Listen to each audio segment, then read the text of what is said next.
Hello sinners, saviours and survivors. 2025 is over, and what better way to welcome in the new year than by going over the best and worst of last year's horror films. Now, I managed to see 27 new horror releases in 2025, and there are a couple of gaps, but I'm pretty pleased with 27. Starting from the bottom, I would say that there's only really one film this year that I saw that I would say don't bother watching. Oh, I was so excited for this.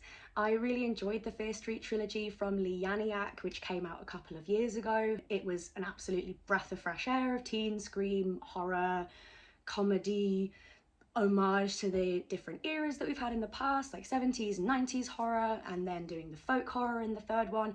So I was very, very psyched when it turned out that there was going to be another Fear Street movie, and I was eagerly awaiting this one. Still inspired by R.L. Stein's books, but this time we didn't have Lee Yaniak at the helm, we had Matt Palmer, and it starred India Fowler, Catherine Waterston and Lily Taylor. And it was just such a hot mess. There's nothing redeemable about it. It's worse than Prom Night, the 1980 film which inevitably inspired this. It's just not very good. There's also no sapphics in it, and the gore will not distract me from a lack of sapphics. It was such a big part of the original Fear Street trilogy. I think a lot of us were all hoping that that was going to sustain forward into this one, especially when there were a couple of characters who really did feel like they were going to fit that potential storyline, and then it didn't happen, and the reveals were just boring, predictable. Yeah, don't bother watching it, it's bad. The next batch of films are ones that I thought had potential, had some redeeming qualities, or did something original, but didn't quite hit the mark of being recommendable to me. The lowest scoring film in this category is Y2K.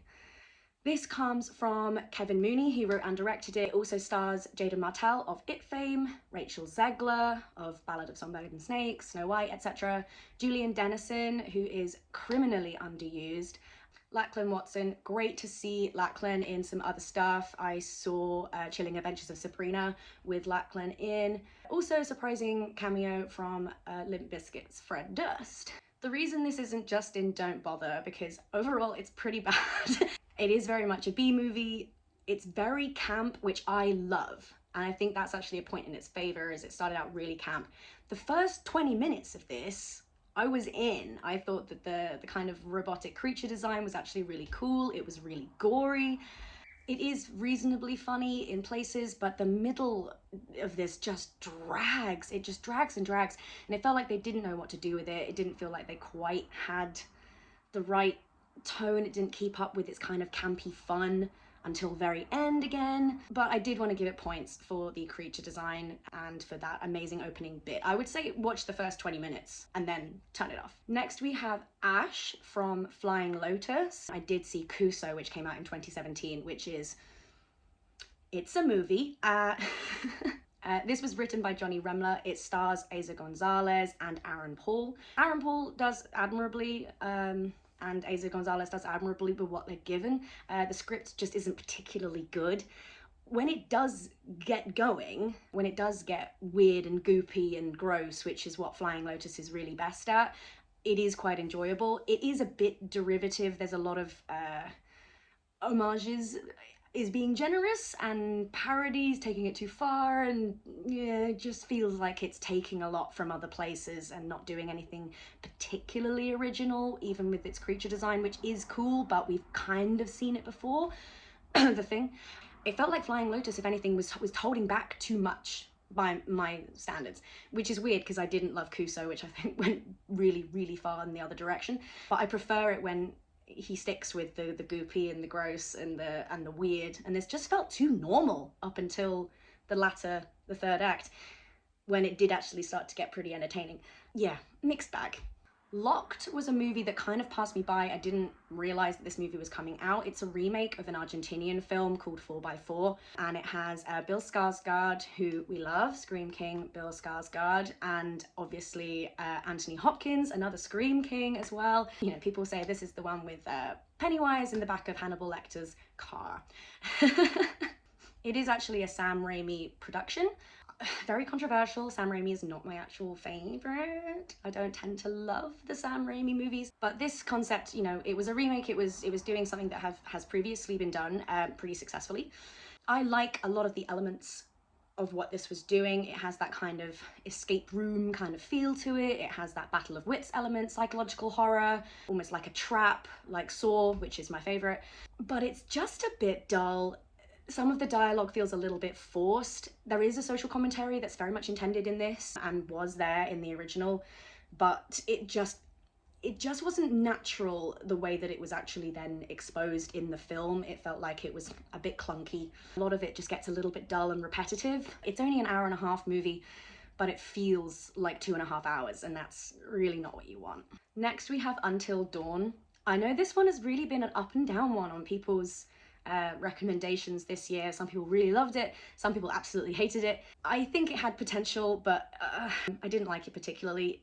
I have not played the game, so that's not coming from me being like, it's not the game. I was just watching it as a, you know, blank slate of this movie. There are some cool ideas, which is why it's in this had potential category. I like time loop horrors, but we have seen a few over the last few years with varying levels of success. Happy Death Day is pretty good, Time Cut's pretty bad, Totally Killer is somewhere in between. But I did like that there was this aspect of different horror movies coming in, like when the time loop resets, it's not the same thing over and over again. I did think that was pretty original. I do think the monster design is pretty good, and some of the gore sequences were great. My issue here is just that it was a bit flat. A lot of the characters weren't particularly well defined. They didn't really seem that distinct from one another, and it was hard to get really behind them. And the backstory for the main character just felt a bit, yeah, we've seen this 1,000 times. Can we have something a little bit more interesting? Peter Stormare does fine. He's just not that compelling. He's not given enough to do, I think, is the main problem. He's not given enough to do in the film. But there definitely was aspects of this that were cool. Just overall, it didn't quite work for me. Wolfman, I was really excited about. I love the original Wolfman from the 40s, and I love werewolf stories. Big fan of werewolf stories. And I like Leigh Whannell. I've watched a lot of Leigh Whannell flicks, and I love Julia Garner. I think she is an amazing actress. I'm so glad that she's doing more horror stuff because she suits the genre really, really well. The first thing I saw her in was Maniac, actually, and I kind of fell in love with her there, and I've been in love with her ever since. But this isn't her best film. Christopher Abbott does do a good job as the Wolfman. I liked the creature design. That wasn't a problem that I had. I know some people had a problem with the creature design. I liked it. I thought it worked. I thought there was some really cool directorial stuff and lighting things with how they mimic that feeling of not being able to understand the people around you and losing that sense of communication. I thought there was some really, really cool stuff done there that was really unique. But aside from the lighting in those sequences, the lighting in the rest of the film is really bad. It's so dark, and it was just a real death of movie lighting moment for me. I was just watching it being like, I can't see it. And that frustrates me. And it wasn't as emotionally impactful as I think the film was going for. It took itself a little bit too seriously for me, but then didn't have the emotional depth to back that up. It didn't quite stick the landing for me. The last one in this category is Grafted. This was directed by Sasha Rainbow. It's a New Zealand film. This had a really intriguing new concept, something that I'd not seen before. It isn't quite executed to its fullest potential, which is why it doesn't quite make it into the next category.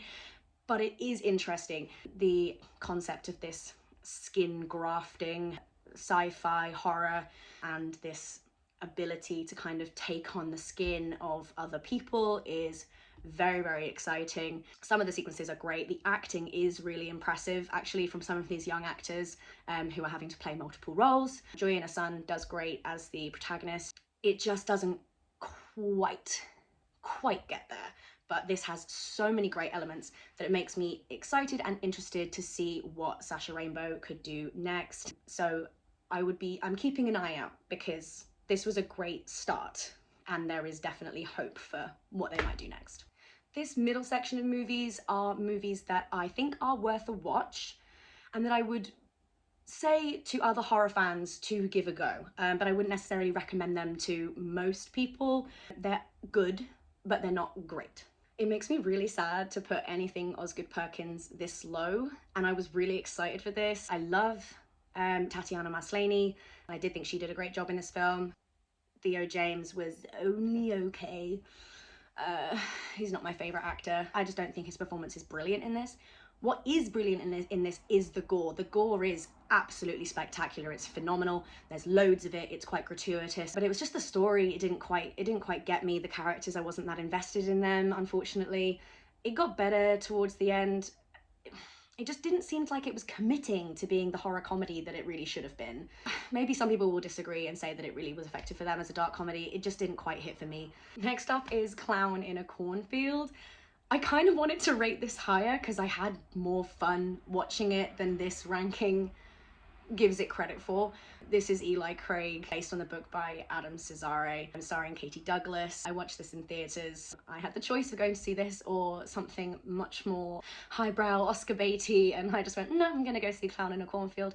I very much enjoyed the clown movie gays. No, not those clown movie gays, the other clown movie gays.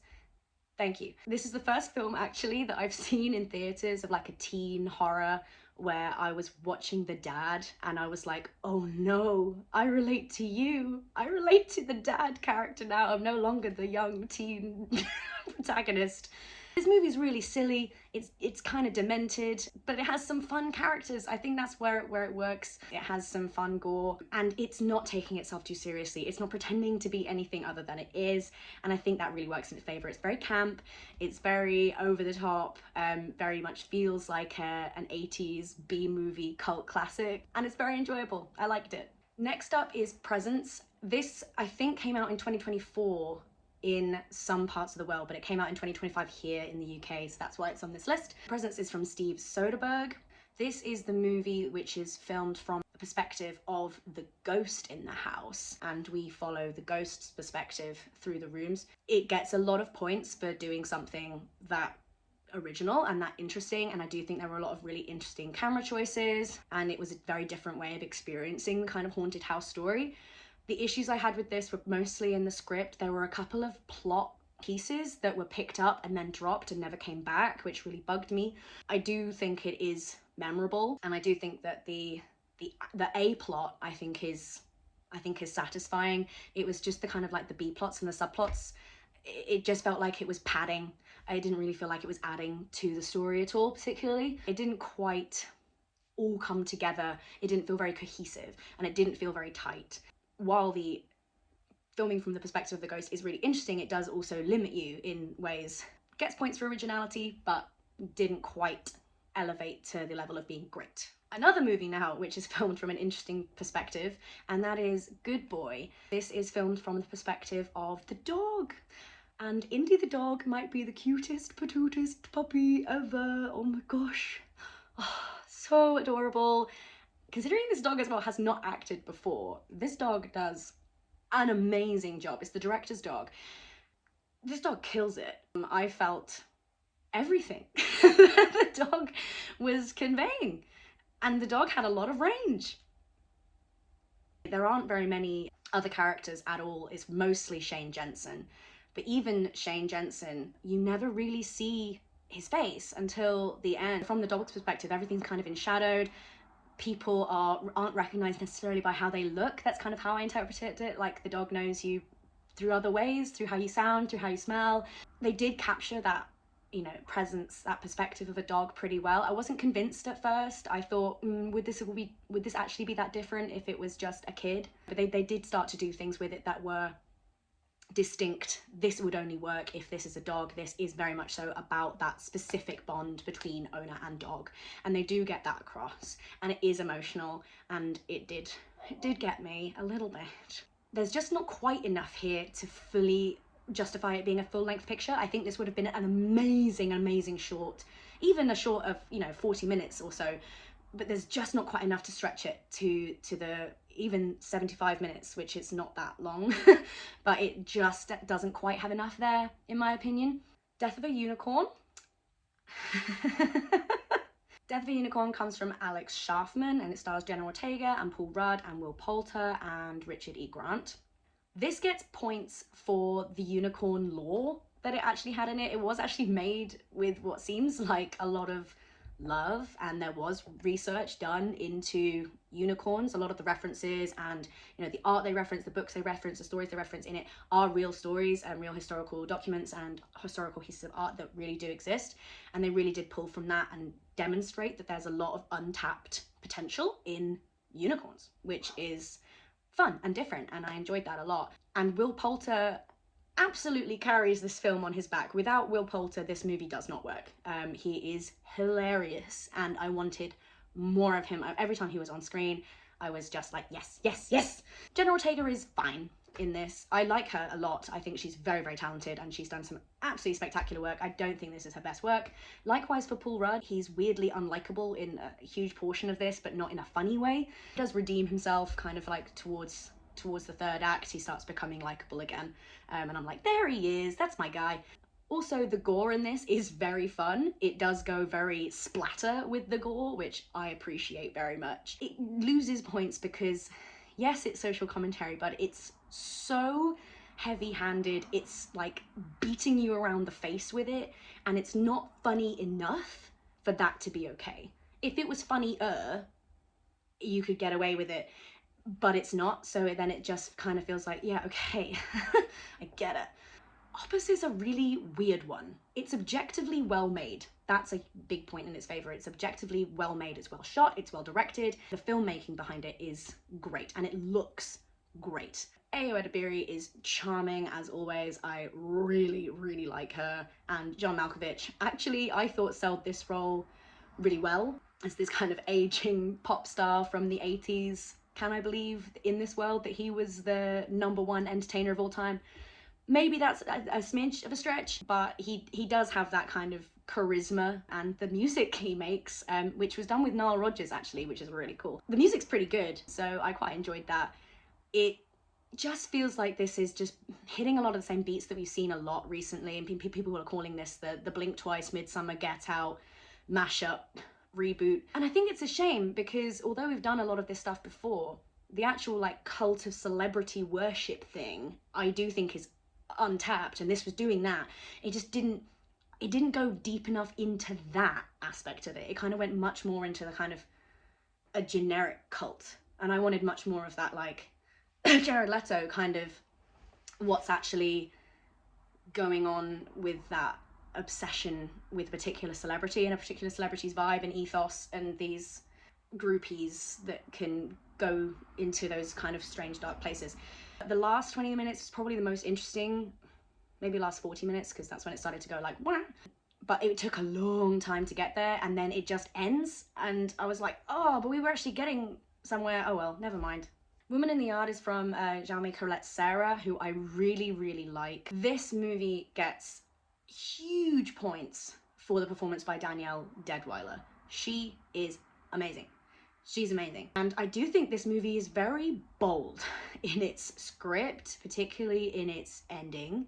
It's very bleak. It's not a movie with a message, I'd say. It's more of a movie that plays out sometimes how real life actually does.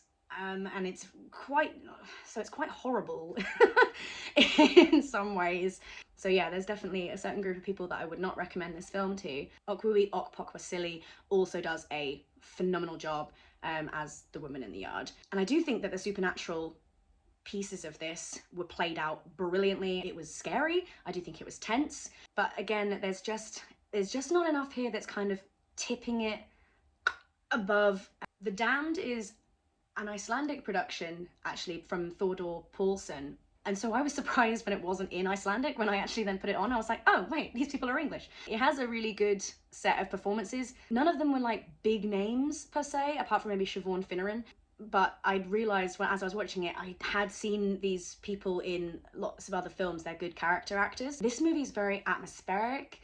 It's quite slow. It's a slow burn, and it doesn't quite have the climactic ending that I felt it was warranted. The atmosphere is just so thick, and the cinematography is so gorgeous that I just wish it had had that final punch to take it to great. But there's a lot to like here. Oh my, wasn't this just a blast? It's just fun. Like, Olivia Holt and Mason Gooding are both just so charming. I was so invested in them.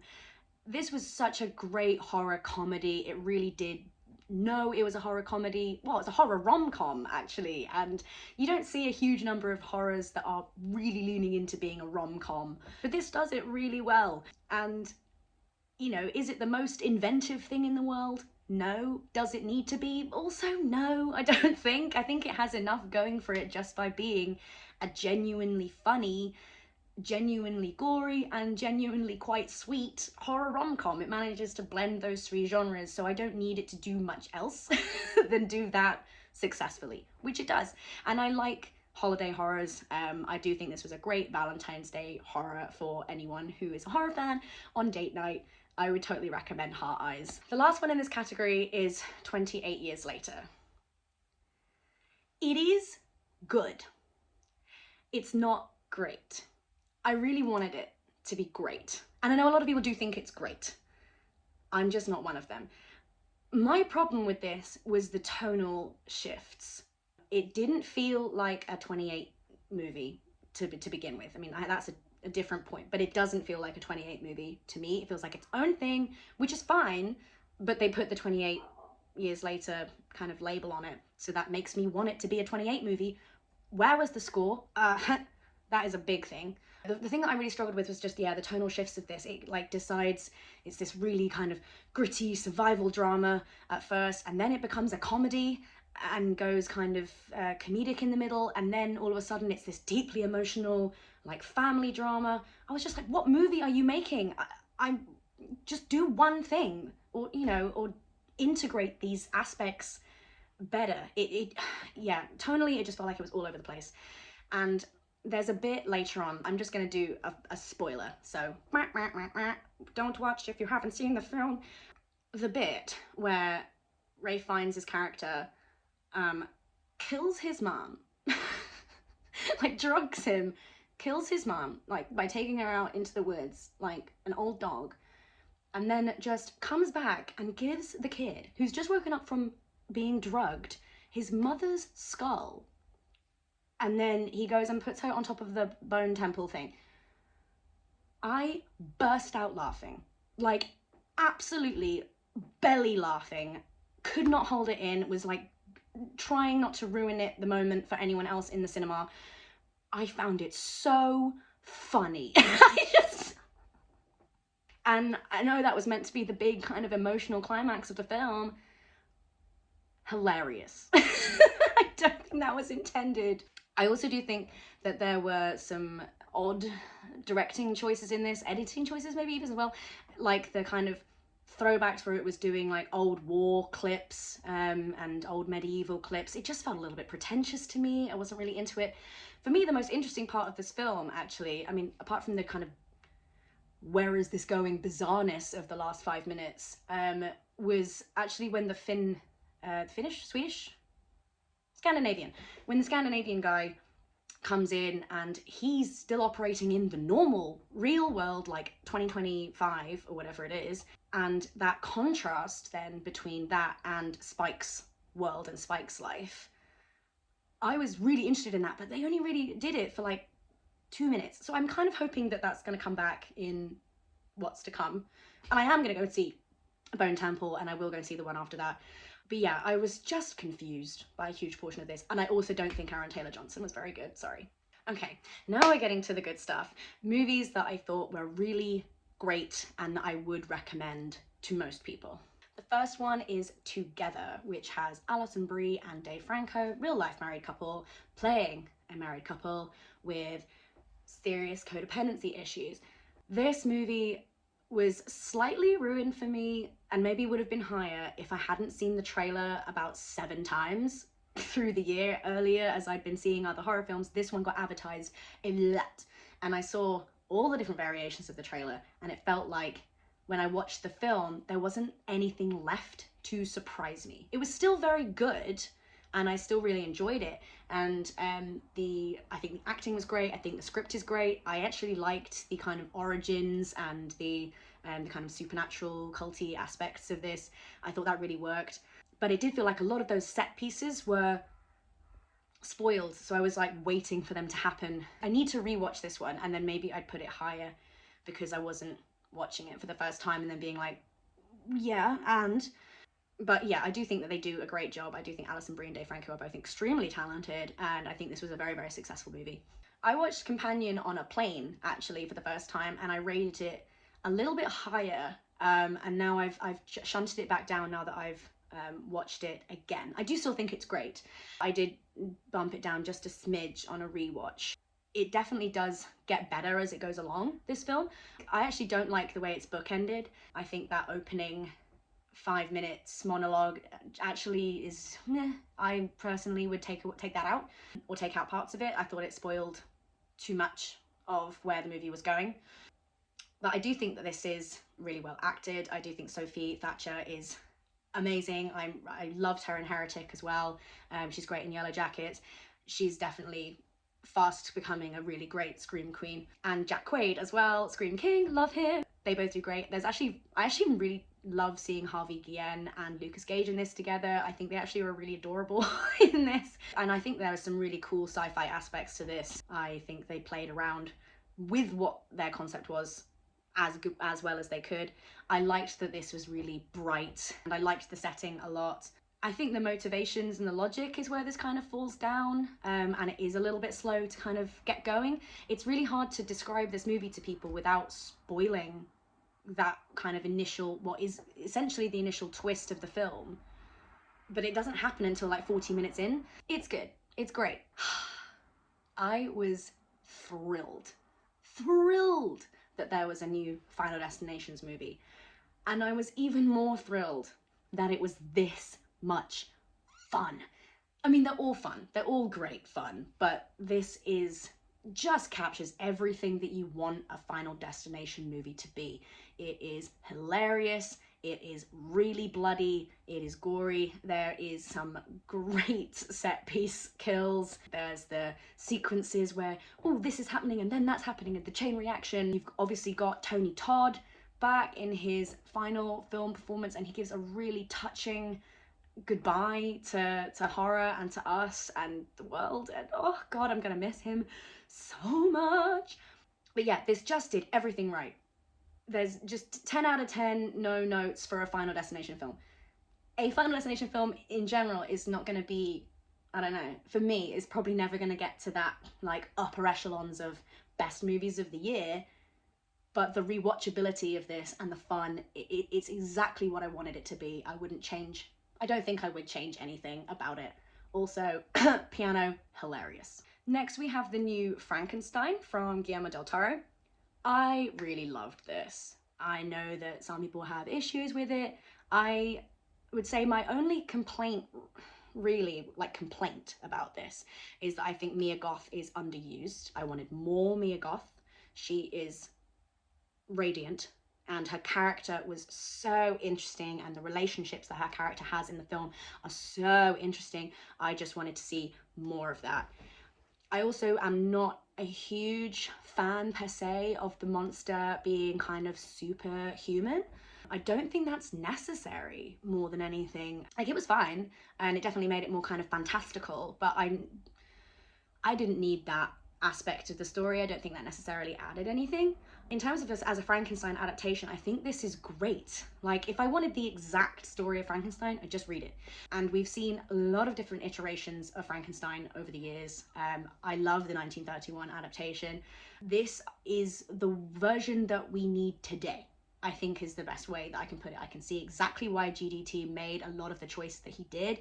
I can see why we're told the story in the way that we are. And I think the performances are fantastic. I love the creature design. I think Jacob Elordi does a phenomenal job as the creature. Just insane, the levels that he was able to put into a, well, initially non-verbal character.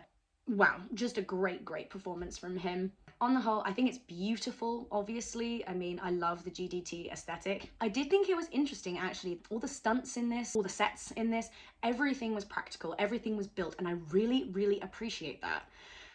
But when I was watching it, I didn't actually get that impression. I thought some things were CGI'd. So I was, apart from like the wolves, I think, They were actually CGI, but they weren't bad.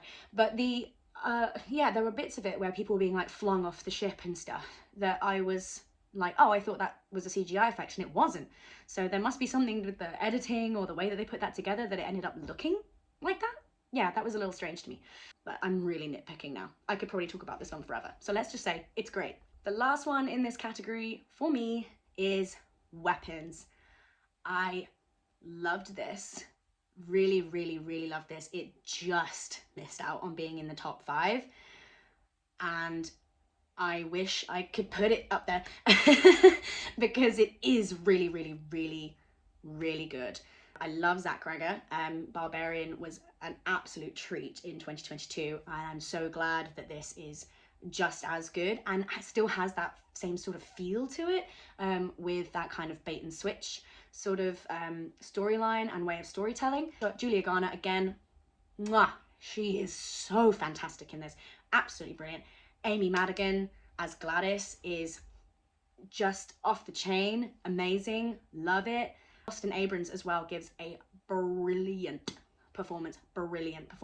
All the performances in this are really good, but those are the ones that I particularly wanted to highlight. I really found this story really interesting, and it's a well-told story that is self-contained and has its own internal logic that is cohesive.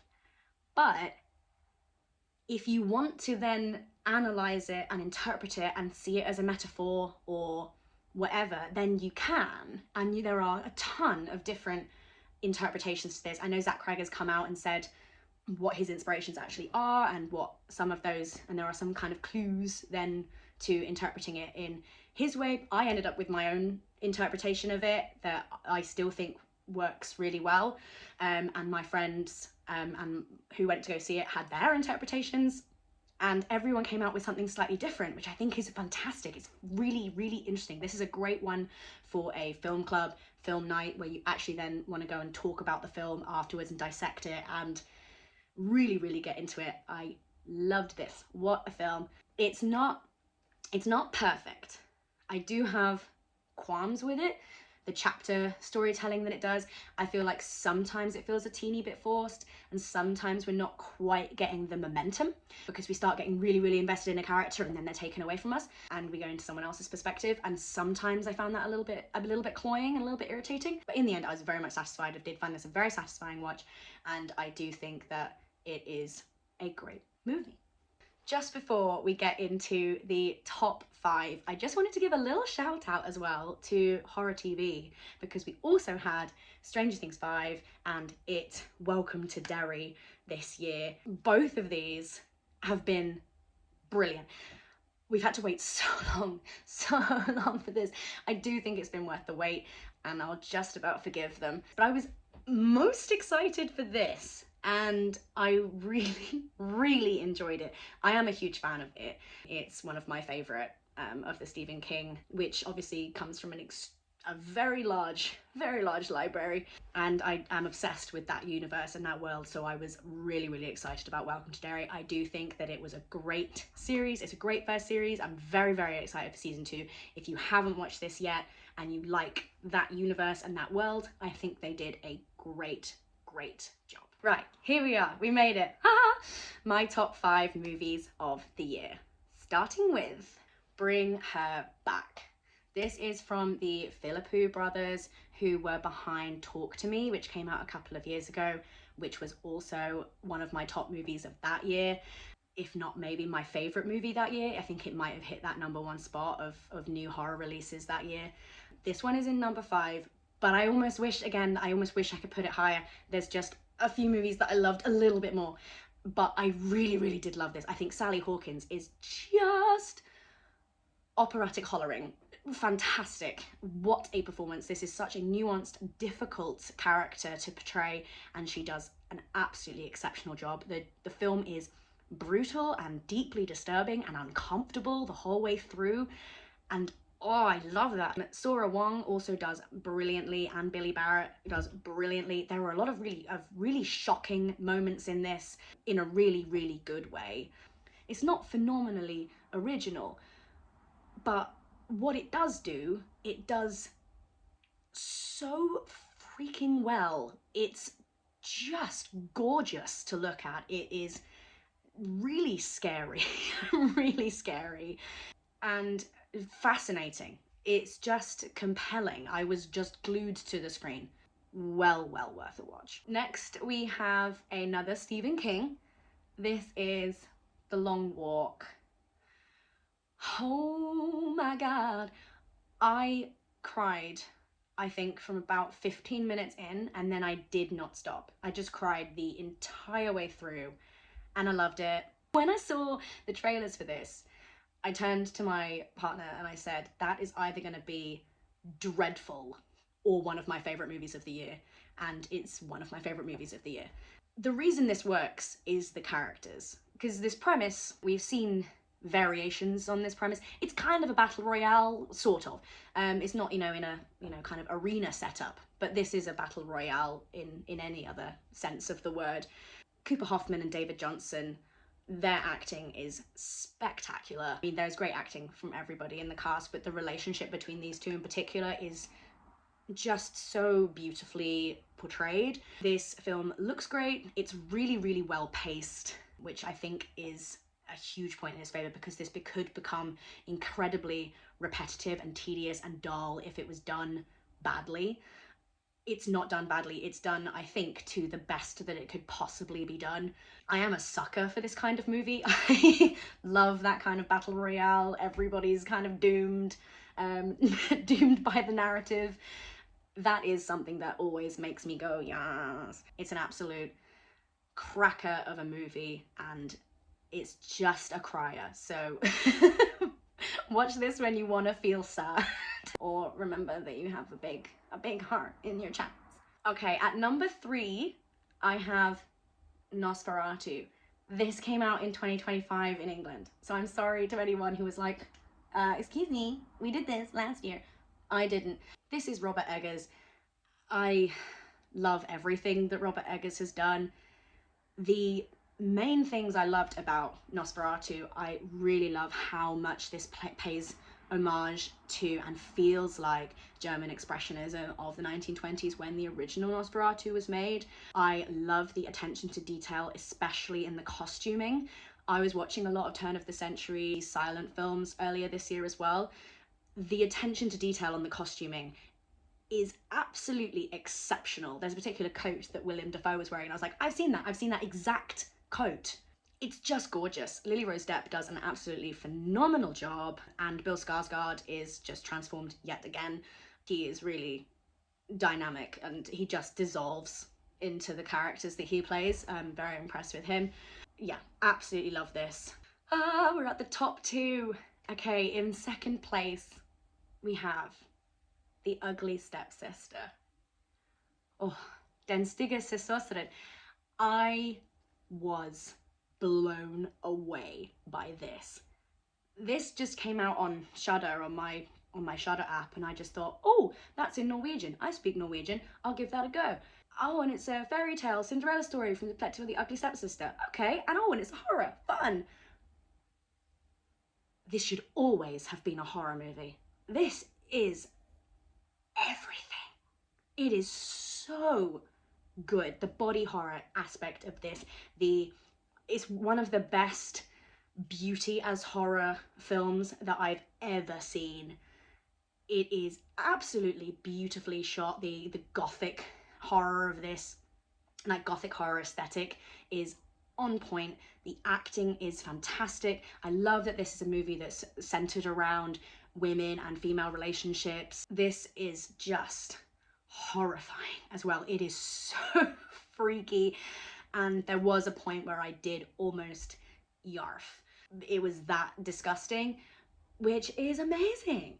Great job, movie. That's a very difficult thing to do to a seasoned gore nut like me, and I cannot wait to rewatch this. I'm going to rewatch this every year until the end of time, because I don't think I could ever get bored of it, and I'm going to show it to everyone, and they're all going to be sick of me. Right, here we are, number 1, and if you've got to this point in the video, you've probably been waiting for it.